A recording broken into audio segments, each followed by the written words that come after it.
Hello, literature lovers. Today I am discussing a very famous British philosopher, political economist, and civil servant, J.S. Mill,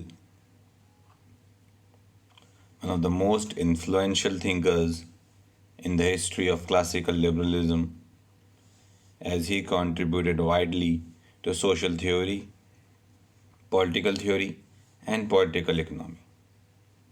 He is dubbed as the most influential English speaking philosopher of the 19th century. His conception of liberty justified the freedom of the individual in opposition to unlimited state and social control.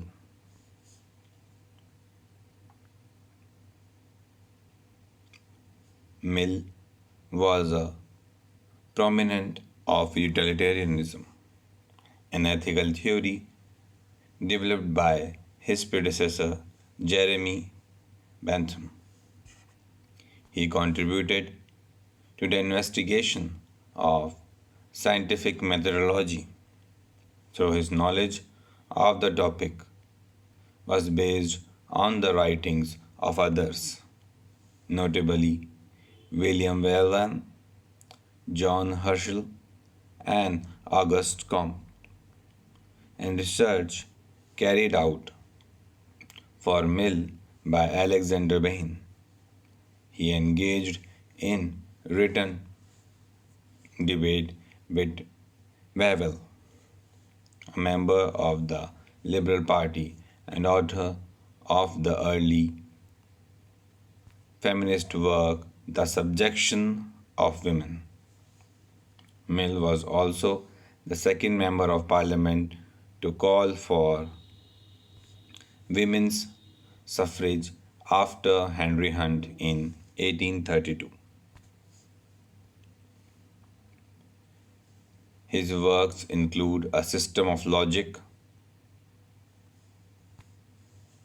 Theory of Liberty,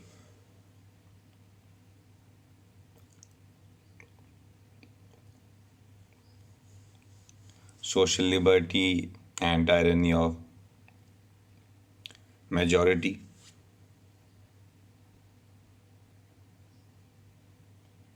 Freedom of Speech,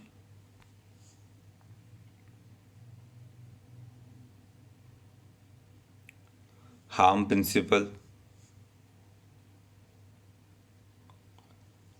Colonization, Slavery and Racial Equality,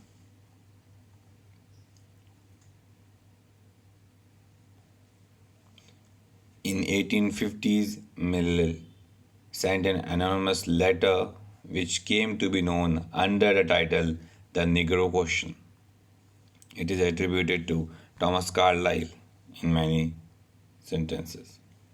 He also talked about women's rights as a whole,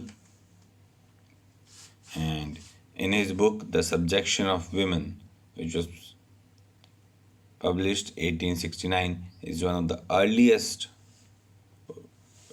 written on this subject by a male author.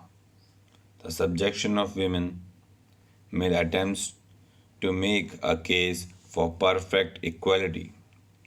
He talks about the role of women in marriage and how it must be changed.